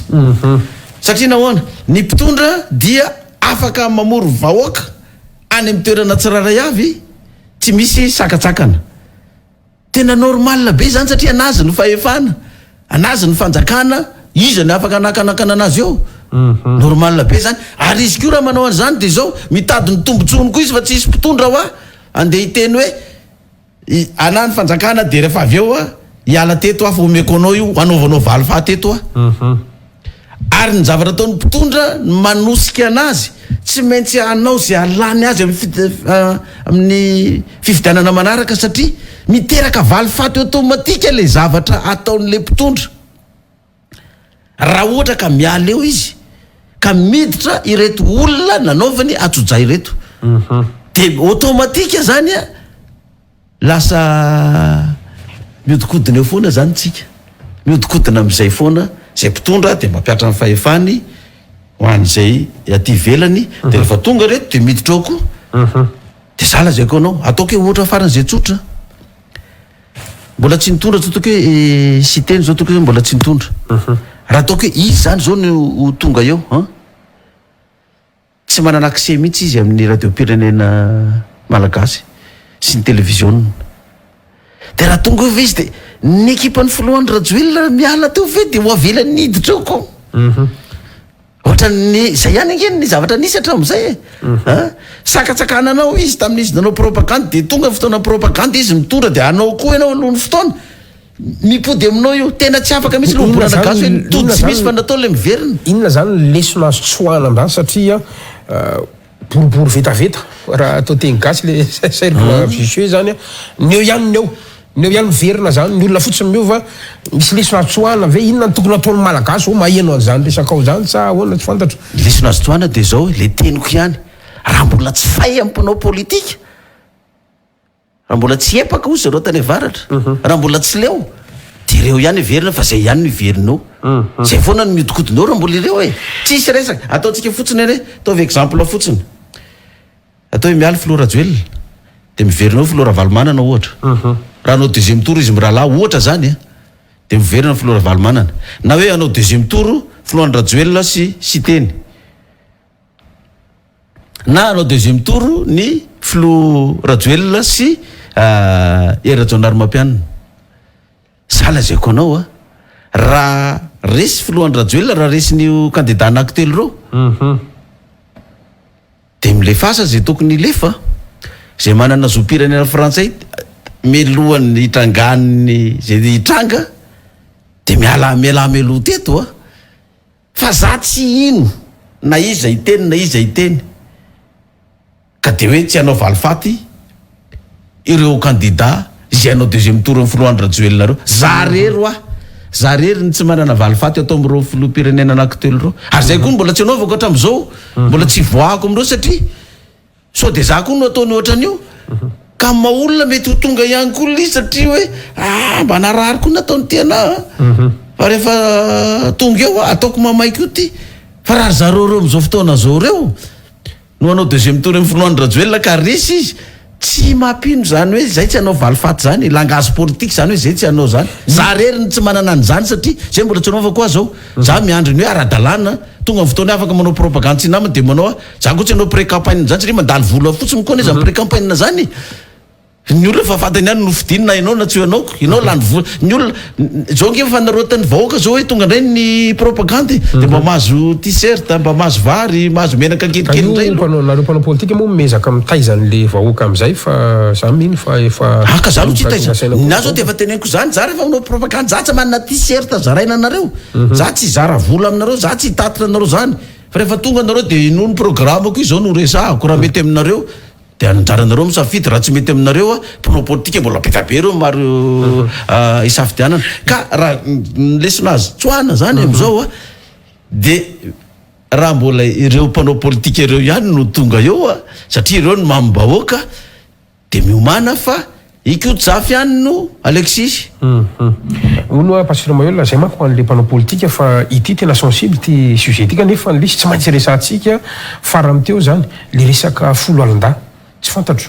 anao manko mba ataontsika hoe mba manana zany ambition ho filoham-pirenena zany tsy maintsy resahana izy io satria folo alin-da zay apetakitsika hoe miaro ny vahoaka sy ny fanana sy ny sala am'izany fa na tiatsika na tsy tiatsika raha mitamintara ny jerentsika dia fitaovana teo ampelantanana mpanao politika indrindra fa ny fahefanam-panatanteraka foana ny folalon-da zany ka mahatonga ny voambolana lasa tonga hoe herim-pamoretana sy ny salam zany misy modra reo miaro ny amin'ny hoe akoatra ny vahoaka sy ny fananana dia miaro ny androm-panjakana ihany koa zay a dia reny tonga hatrany amina hoe folalon-da mikasitanana sy voakasitanana mitory lasa ohatra zany le adihevitra fa ny tena au fond zany de hoe ahoana ity le resaka neutralité an'ny force malagasy ty a saika misy promotion foana ho an'ireo begalona ny kintana ny miakatra zany ny bokotra ny miakatra zany a reo no lehibe a le boakely aty le manatanteraka baiko mena ambany mena le système mihitsy ny resaka io zany a tsy fantatro satria manahirana fa nininina koa mpanao politika mioveo dia ohatr'izay foana le sary na ny schéma ny resaka force malagasy tadio gasikara fa ny filoha-pirenena amin'ny lalam-pandrenana antsika de izy ny filoha faratapon'ny foloalinda izany hoe ny général rehetrarehetra zany a dia efa nahazo formation endoctrinement hoe manaiky ny supérieurany manomboka ary amin'ny caporal ny première classe deuxième classe ary reo zany a dia natao anatanteraka baiko na tsy mety aminy exécution après explication ny foloalinda de zay ny mampatonga ny foloalinda io ataon'ny foloalinda io zany gasikara tsy niova io hatramin'izay mpitondra ny fandimby teo satria zay zany ny ataontsika hoe ny etikany manaiky ny lehibeany manaiky ny mpitondrany ka na ianao ary filoha-pirenena de tsy maintsy ny baikonao no arahany gasikara na ianao miaino azo na mpanao politika ianao na izy atao hoe mikritika ny mpitandro filaminana am'izao fotoana zao ianao tonga filoha-pirenenao de tsy maintsy ianao baikonao filoha-pirenena satria ianao ny lehibe no arahany na za présidentko tika raha président zany za na président ianao zay président nitondra teo de tsy maintsy mibaiko ny mpitandro filaminana izy iaro ny fitondrany eo mba tsy ho ahongany olona lozika be zay tsy maintsy mibaiko izy ary ny mpitandro filaminana de tsy afaka manda zay baikony zay raha tsy anaraka ny baikony le mpitandro filaminana de voasaziny le lehibe ny eo ambony omeny azy ny lalàna sy mife hoe ty ny baiko zao tsy maintsy manaraka ary zany misy hatrany amin'ny fitsarana misy hatrany amin'ny fitsabona misy hatrany amin'ny fampianarana misy lehibe hatrany amin'ny resaka ministèren'ny finance ohatra hoe zao ny DG douane tsy maintsy manaraka mibaiko ny ministre ny réserveur douane tsy maintsy manaraka mibaiko ny DG onao pasinama tokony manova système ave zany tsika eo am'izay le resaka rafitra mihitsy ny hoe sa ahoana satria raha zay fanazavanao zay a ny olona foana ho any miova fa le pratika le ary marina ny teninao tsy maintsy akatony lehibe ny foloalinda satria zay ny formation nampianarina azy io ny douane sy ny maro rehetra ka tsy fantatro tokony manova rafitra na système ave tsika mba tsy le gasy zany tsy mahay ny atao hoe neutre angamana rehefa atsorina etika déontologie tsy fantatro na le rafitra mahatonga zany na zao koa ne gasikara atao hoe manova rafitra ny tsy sarotry mora manova rafitra fa manova olona ny tena raharaha be satria le olona efa zatra ny toeran'io a ataontsika hoe ministère anankiray fotsiny efa fianakaviana ray manontolony ao efa zatra manao ny kolokolo rehetrarehetra izy mianakavy tena ovanao ary ny rafitra ny olona tsy miova ny toetran'ny olona sy le olona peraka am'le rafitra ny eo ihany fa zay le mampatonga ny gasy milaza hoe mila le toe-tsaina mihitsy ny ovana zay koa mahatonga nahy teny hoe manam-pahaizana ny mpitondra politika malagasy fa tsy manam-pahendrena manam-pahaizana ny olona mpitatana fanjakana tsirairay avy any fa tsy isy fahendrena de manova rafitra tsy olana zany azo ataony manova rafitra ary tsisy rafitra ratsy zany na io lalam-pandrenana iny hoe tsy ratsy tsy ratsy io fa rehefa tsy ianao no mitondra de ratsy io fa rehefa tonga ao anao a tsara ndray io tsara ndray io ataovy io vao ny lalam-pandrenana de anao no président efa président de nova lalam-pandrenana za lazaiko anao ao amin'ny lalam-pandrenanao milaza hoe ny filoha-pirenena no filoha faratapon'ny foloalinda ny filoha-pirenena ny filoha faratapon'ny fitsarana de efa tonga président avy ianao de hoe aza atao filoany filoalinda faratampony tsony kitsonga ny maramila eo anao za aza atao filoa faratampony fitsarana itsony tsy vopaikinao tsony koa ny fitsarana tsy tonga diny devoan'ny ampesement eo koa anao fa rehefa tsy amin'ny fitondrana de tsy mety io fa ovay io fa rehefa tonga ao izy tsy kitiany io na ianao na za tonga ao za zao tsy hitako zay maratsy na lampandrenany io ino moa na nivanany io za fotsiny tsy manao ny fomba ny fanao ny mpitondra teo aloha fotsiny fa de ampiariko araky ny tokony ho izy io de mandeha io fa zay ny olana hoe filoalinda moa ndresantsika zany hoe manina le filoalinda zany lasa miaro ny mpitondra fanjakana fotsiny fa tsy miaro ny vahoaka amin'ny lafiny anankiray izy nge miaro ny vahoaka ihany fa ny tena izy ny fanjakana no tapony ka tsisy filoha-pirenena tonga ao zany ka milaza hoe za filoha-pirenena fa aza de arovanareo mpitandro filaminana rehefa misy migrevy ihany na misy ihany nany fa de avy aloha ny olona anao zay tiany ataony ihany tsisy an'izany mahazava tsara mihitsiny eny ary pasteur Maolina marina ny fandarantsika na zany natsanay zany efa averiko ihany zany ny mety ataontsika hoe zavatra andrasan'ny maro zany androany de hoe raha ohatra ny zava-misy eto amin'ny firenena ny fahitan'izay FFM manazy ho any amin'ny fifidianana ave tsika samboly hipetraka ihany ny adefitra resaka tetezamita sy ny tsy tetezamita ataoko mahitsy ohatr' zay le fantany satria hoe ianao mahalala n'le contexte reny ny atao hoe tombana nataon'ny seni farany teo to 14 millions no vinavina 10 millions moa zany no vitatsika ao anatin'ilay lisy mpifidianana io ny vola tena voaferitsika ny alefera moa iny tsy nisy dia azo iverina zany fa rahan'ny taratasy na lefa nidirikaby nakany amin'ny masivoany européenne aloha de limité eo amin'ny 70 milliards ariary eo zany ny mety vola afaka omeny ny fanjakana na anapinany sy ny eo manaty fanomana fifidianana filoha-pirenena mbola tsisy resaka ny mera sy ny mpanolotsaina hitatsika le contexte mihitsy amin'ny lalam-pifidianana concertation tsy concertation karaha ny fahitan'izay FFM man'izay sary rehetrarehetra ny tanysaiko zany ho any fifidianana ve tsika tompoko sa ohatry ny ahina ny tsoany satria mandeha ny ora mandeha ny fotoana 7 jona tsika androany io raha ny langazy sy ny fomba firesaky ny mpanao politika na ao amin'ny fitondrana na tia mpanohatra de samy miteny daholo tsy mila tetezamita fifidianana ihany ny vaolana fifidianana ihany ny vaolana ary tsy maintsy ataony fifidianana tovy zany ny langazy fa ny any andamosiny le fomba fiteny no tsy fantatra misy ny sasany mody hoe fifidianana fa ny andamosina tetezamita misy ndray sasany mody manao hoe tetezamita nefa fifidianana ihany tiana tongavana koa de raha mijery zany zay FFM hoe inona ny tokony atao hoaizy ty tantaran'ny firenena ty de raha raisina zany lizy hoe samy miteny ny ao amin'ny fitondrana zay tia mpanoatra hoe fifidianana de andao ary mpitoviana ny tadin-dokanky andao anao fifidianana ataovy ny fifidianana fa zao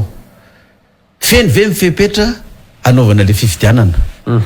ary ny zava-mitranga am'izao fotoana zao ve azahoana antoka fa izy filaminana alohan'ny fifidianana sy aorinan'ny fifidianana ka raha ny valiny zay hoy eny fa izy ny filaminana alohan'ny fifidianana izy ny filaminana aorinan'ny fifidianana de andao ataovy le fifidianana fa zay iomana vonona ny am'izany raha ohatra ka tsy feno zay fepetra zay aza miazakazaka anao fifidianana ndray raha tsy feno zay satria samy milaza daholo fa tsisy mitady korotana tsisy mitady raha mandrika eto ka raha zavatra efa fantana ve fa zavatra tonga mikorotana sy ny raha mandrika de mbola isisika makany tsika fa tsy alao nidinika aloha zany hoe inona ny fomba atao amana ny lizy teniko teto gasikara tamin'ny 3 janvier rehefa nanontany anao ina ndray ny zavatra hitranga amin'ny ty taona ty korotana ambony ambany resaka politika andro manjombo na andro maizina amin'ty taona ty ina vaolana ozy izy ianao de nivaliko ihany vaolana ozy izy ny tenin'Andriamanitra ato hoe mifanatona ianareo de mivoria ianareo de mandini ndrao mba amindra fo ihany Andriamanitra nidinika zany de ilizany gasikara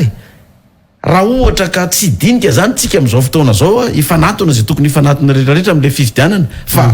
mandroso am'le fividianana ka hoavy ny korotana tsy maintsy hidinika ihany ane de maninona andrasany korotana ary zany vao hidinika a sahala mitaka an'le hoe efa ny apotra le olona zay vao mivavaka amin'andriamanitra zay vao vakiny hatramin'ny voalonga hatramin'ny fara amin'ny baiboly fa tamin'izy mbola tsy anaponja tsisy miraharaha zay fivavahana zany ohatra ane zany de maninona raha mbola tsy tonga any aponja ianao de fa manatina n'andriamanitra mba tsy ho tonga any aponja de ohatrzay koa zany ny situation misy atsika eto am'izao fotoana zao hoe raha raikitra ny gidragidra sy ny korotana de tsy maintsy ifanatony ifampidinika ihany fa tsy maintsy miaraka amin'ny firenena vahiny ohatra zao farany atao kaiky de kaiky de hoe nivorian'le firenena vahiny mpanao politika idinika ny fomba tsaitsaina sy ny etika amin'ny mampanao politika ampanao politika teo izy mba makafaka politika ty tandrazana hoe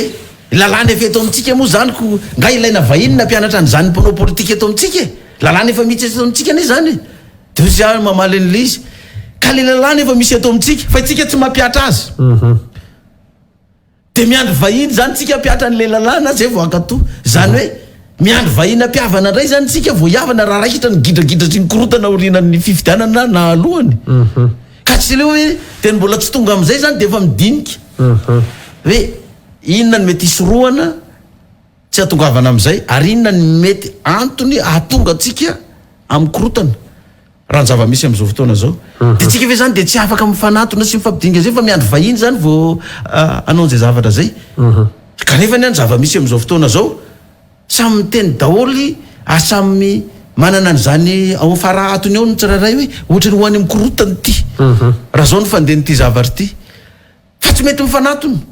ary zany efa mijery ny zava-misy am'izao a ianao zao izy tena tonga de adressenao androany hoe mifanatona ry ianina sy ry anina na ianina sy anina tsy fanta iza zao ny tokony hifanatona zao hoe manodidina ny telonjato eo nareo no antoko politika eto Madagasikara tokony mifanatona nge zany zao de ny antokony mpitondra fanjakana sy reto antoko politika zay mieritreritra ilatsaka ho fidiana ireo zany ny tokony mifanatona de mba mijery atao amin'ny fo madio daholy ny mba hisorohana izay mety fifandonana ka raha mandeha ny fividianana de mba ekeny rehetra mpanao politika rehetrarehetra hoe lany tokoa ty kandida anankiray ty tamin'ny ara-dalàna ka tsisy hoe nde hitona vahoaka ndray ny antoko politika sasany aoriana fividianana ka hoe andeha anohatra ny voka-pividianana de raha vita miloha zay dinidinika zay de miara-manao sonio hoe de ekena zany a fa mazava io a ny fomba hitondrana ny fividianana ary madio tokoa io raha ndeha ny fividianana ka de zay lany amintsika rehetrarehetra reto dia tsofina rano de mifanometanana itsika mba hiaraka ampandrosan'le firenena fa tsy hoe rehefa ianao ny lany de ailika eo ndray daholo ny rehetrarehetra de sakatsakananao daholo ndray ny rehetrarehetra de lasa vato manakana ny fampandrosona andehananao koa le izy zany de mivoaka le izy ka raha mijery an'le situation zany am'izao fotoana zao hoe ho any amin'ny fividianana zay sa ho any amin'ny tetezamita raha ohatra ka andeha hidinika miaraka ndray ijisorohana ny any aloha de efa tsy maintsy mandeha any amin'ny tetezamita ihany ane zay e de miara-midinika an'izay nefa amin'ny ankilandray hoe tetezamita fizarana seza fotsiny hoy makatsy makaroy milafina anankiray mariny zany fa raha ohatra ka izay ve nandaminana an'le izy mba tsy isiny ady olosy aorina n'le fividianana de tsy nitombotsy ny firenena ve nitadiavana fa niady sy ny korotana fa raha ohatra ka tsy zay ny mahavan'le olona fa vita meloha ny dindinika de miroso amin'ny fividianana de zay zany miomana na ho tetezamita no ao de miomana zay de fividianana ny ao de miomana zay de zay ny nandraisako an'le antoko politika mba ahafahanay miomana satria hoe antoko politika tsy mandraindraikitra amin'ny firenena zany a de tsy tia tandrazana zany fantaniko farany aiza hoaiza zany toeran'ny GFFM andrimato filohan'ny antoko politika GFFM mpanohitra pomba eo ampovoany manoloana zao fitondrana zao ary ny farany de hoe ohatrany ahoana ny linina politika anareo zany par rapport an'ireo antoko politika afretoko toerana misy anay zany am'izao fotoana zao nge mazava ho azy zay tsy mpanohana ny fitondrana 100 isan-jato ary zay koa tsy mpanohatra 100 isan-jato fa raha misy ataon'ny fitondrana tsara de makasitraka zay ary raha tonga amin'ny fitondrana zay de toizanay zay tsara nataony fa zay tsy mety nataony no ajanona anay toerana zay koa ny mpanohatra zay fanoherana atao mpanohatra ny mpanohatra de tsy ilaza ny zavatra soa vitan'ny fitondrana amin'ny mampanohatra azy fa zay tsy mety ataon'ny fitondrana no toeriny zay ny lozika ny mpanohatra ary tsy akasitraka ny mety ataon'ny mpitondra izy fa ny tsy mety ataony no ho kritikeny ao de amiko zany mety zany amin'ny mpanohatra fa ny tsy mety amin'ny mpanohatra ny tsy mahita ny vitan'ny fitondrana sy zay tsara vitan'ny fitondrana ka rehefa tonga eo amin'ny fanjakana dia tsy toizany nataon'le mpitondra teo aloha fa tonga diny deputé hoany daholo zay nataon'ireo teo aloha reo fa zay ataontsika ihany no ataontsika zay tsy mety zay tsy zany no toetsainanay zany fa hoe zay mety nataon'ny mpitondra na nataon'ny mpanora dia akasitrahana ary de mifanometanana mba hampandroso zay tsy mety de tsy mihafahafa ianao no manisy ty mikritika ny manakina zany ny zavatra tsy mety zany de normal be zay zavatra zay dikan'zany a zay zany eo ampovoany de afaka miteny tsy mety ataon'ny fitondrana afaka miteny iny tsy mety ataon'ny mpanohatra afaka makasitraka ny mety ataon'ny fitondrana sy ny tsy mety zany ary afaka mijoro koa zay fa zay tsy manana valifaty atao amin'izaniza mba ialana amin'ny zavatra nisy teo aloha manao andray le resaka ligne social démocrate ve libéral sa aizahoaiza kokoa zany mety raha ohatra hoe ny ligne politique anareo zany raha le izy le raha ny targetrany anay de ty hoe Gideona fandresena ny fantrana eto Madagasikara de mifantrana zany no atao dikan'zany raha de mifantrana zany no anarany antoko politika anao zay tsisy antoko politika manana anarana mitondra an'zany hoe miady mifantrana zany dikan'zany a tsy vitanao rery io tsy vitanao rery io fa tsy maintsy ianao miaramiara samin'ny olona rehetra amin'ny antoko politika rehetra tsara sitrapo ary raha za na ny GFFM no tonga amin'ny fitondrana de ty ny efa targetranay antoko politika roa ihany no atsangana eto Madagasikara fa tsy be tabe intsony antoko politika voalohany na antoko politika manohana ny fitondrana antoko politika faharoa na manohatra ny fitondrana ka raha manohatra ny fitondrana ianao zany de amin'ny antoko politika anankiray tsy fantatra hoe inona ny anarana omena anazy ohatra ny sasy moa de gauche ou droite le républicain ou démocrate de nitsika koa zany azo atao an'izay koa ty Madagasikara mba ialany ty antoko politika fianakaviana ray fotsiny izy mianakavy de efa antoko politika fa tsy manana olona tsy manana vahoaka akory de zay ny ligne itondrana azy hoe roa ihany ny antoko politika eto Madagasikara mpanohatra sy ny mpitondra zay anoana ny fitondrana rehetrarehetra de antoko politika anankiray miaraka ao daholo zany tsalany tamin'ny andro filoratsirako moa le hoe CCR moa ny lazany azy de ohatrzay zany de miara mifanometanana fa ilaina ihany nefa ny mpanohatra anay zany ilazany tsy mety ataon'le fanjakana mba ho balisy koa zany mba ho balisy satria ianao koa mila miain'ny mpanohatra satria ny président république iny Gasikara tsy ahitany zay ataon'ny mpiara-miasa aminao rehetrarehetra any koa de ny mpanohatra no afaka mamoaka an'ireny de anjaran'ny président miain'ny mpanohatra za zao raha za filoham-pirenena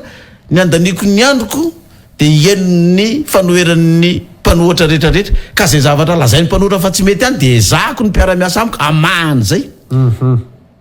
mba hampandroso an'le firenena de rehefa tonga ny fifidianana manaraka ka resy de mba ny mpanohatra indray zany no mitondra de lasa mpanohatra indray zany le teo fitondrana de mba ireo ihany mifamadikadika ohatra ny gauche sy droite zany zay zany ny ligne eritreretiny antoko GFFM itondrana an'ty firenena ty de malalaka ny fifandraisana amin'ny raisam-pirenena tozazomity tsisy akanavanavaka zay vonona iara-iasa amin'ny firenena de mifandray tsara ary amin'ny lafin'ny fanampiana ara-bola ny mpitondra fanjakana tsy mahazo mihinana mihoatra ny apafolo karena fa ny 10 karena any amin'ny vahoaka daholo zay mihinana mihoatra ny 10 any tsefa zay tratra mahasavatsara zany tapitra ny fotoanantsika pasteur Mayolo andray question ary ankasitrako manokana mafilohany GFFM manao moa no nanasako anao tamin'ity androany ity raha misy afatra teny famaranana na famitinana ihany koa sy mba nomanoka nefa tsy tanotanita tato anatin'ny fandarana fotoanany azo topoka ny angamba ny afatra nytiako resana de ty anova ve tsika ity firenetsika ty anova toetsaina anova ny fomba fitondrana nyty na amin'ny lafin'ny ara-toekarena ara-tsosialy ara-politika eo amin'ny fifandraisantsika ny amin'ny firenena any ivelany anova zavatra vaovao ve tsika sa mbola ny teo ihany no ivelomantsika dikan'izany fotoana zany zao andraisan'ny malagasy fanapa-kevitra andiniana ndraraha-pirenena misy eto amintsika hoe anova ve tsika sa tsy anova. Raha ohatra tsika tsy anova dia avelao zao zavatra misy zao ihany no iainantsika, na ho any amin'ny fifidianana ka hitondra korotana de aza asiana olana tsofa de avelao any fa zay rehefa ikorotana de avelao ikorotana any, na hoe hidinika mba tsy isiany korotana de mifanantona mba miaraka mijery mametraka an'le hoe ny zava-dehibe amin'ny malagasy de ny fihavanana, miala am'izay mety ho valifaty politika ny tranga rehetrarehetra ka mba tsy roso am'izay tsotsatry zany ny fototra mbola tsy mampandroso atsika hatramin'izao dia io valifaty politika io zany koa de fanometanana eo ihany, fanome hevitra eo ihany zany am'izay tokony atao am'izay fa efa navoakanay teto ny hevitry ny GFFM gideona fandresena ny fantrana ny fahitana ny rahapirenena zany de miandritsika zany izay mety hitranga na izy tokony fifidianana na andehany amin'ny tetezamita, ka raha ohatra ka hoe tsy maintsy ho any amin'ny tetezamita no andehanana de alao mba hidinika daholo ny rehetrarehetra anomana an'le fifidianana mba tsy isy ny ady sy ny gidragidra indray, fa tsy hoe korona de fitetezamita ifampizarana toerana. Fa raha ohatra moa ka tsy andeha am'izay tetezamita zay fa tsy maintsy fifidianana de mba jerevo de ny meloa zay mba tsy isy ny korotana na aloha na aorinan'ny fifidianana mba hananatsika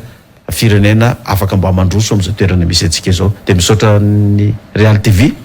misaotra ny Gasikara koa satria androany ianao vao nanomboka niditra de zany nasainao voalohany satria tamin'ny janoary tsika ny resaka teto tsy de mba miditra matetitetika eto fa raha betsaka zany indroa isa-taona ihany mba miresaka eto isika. Aloha hitatsika ihany koa ny raha-pirenena sao de misy fivana tampoka de mety ilaina ihany ianao de misaotra azaferana roa tsony fa efa atao fifidianana ity ka tsy fantatra ny zava-misy. Ie marina zany de misaotra atsika rehetra koa tato tokantrano tato nanaraka na tamin'ny FB zany ny fandarana sy ny resadresaka teto hevitra no avoaka mety tsy tovitry ny hevitritsika. Raha ohatra ka tsy mety aminao ny hevitra koa de zay ny hevitra resako no arino fa aza ny tenako no arina, fa misy ny olona Gasikarany zay ny ady hevitratsika teto de tsy ny ady hevitratsika teto no idirany fa hoe pasteur Maolo mpaminany sandoka, pasteur Maolo tsy lany de 2013 hors sujet hors sujet le olona ny sasany ary de firy ny vadiny io ngatsika ny resaka vady teto, tsika nga ny resaka tokantrano teto de any ny olona zany hoe le vie privé-nao no idirany rehefa hitany fa ohatra ny hevitra tsara zany ka mety ho lasy tirana mantyra hevitra zany de ompandray no meny anao fa tsy le ady hevitra teto. Raha ny resaka nataontsika teto afaka mamoaka ny olona hoe diso le niteneninao tao, tsy marina le niteneninao tao, fa ny olona tsy mahita ny zavatra resako hoe tsy marina na diso fa de 2013 rehefa tsy teraka 2013 de miala tsy lany 2018 hany fa antoko faefatra ny GFFM isan'ny matanjaka fa zao magaga tsy hitan'ny olona ihany le GFFM mafahevitra azy fa mbola reto le candidat telo reto ihany no hitan'ny olona reo ihany zany hoe aleo reo ihany nivadibadika io zany ve de mivadibadika io daholo tokony tsika efa ikodizafy ihany no aleklisy fa tsy zavatra io vety ka de misaotra tsika zay no mba fahatakarako ny saiko za tsy de manampaizana ohatra n'ireo manampaizanareo fa mba misy fahendrena ihany atamiko na kely azy ka de miezaka mangataka amin'ny ao ambony sady mba omeny fahalalana ny meny fahendrena misaotra betsaka amin'ny fanasana mankasitraka indrindra tompoko isaorako manokana antsika rehetra tany tokantrano niaraka taminay hatramin'ny farany tamin'ny tialy ity ny fandaratsika mame fotoana ho amin'ny raha-pitso indray tompoko lasy tompoko afy veloma tompoko.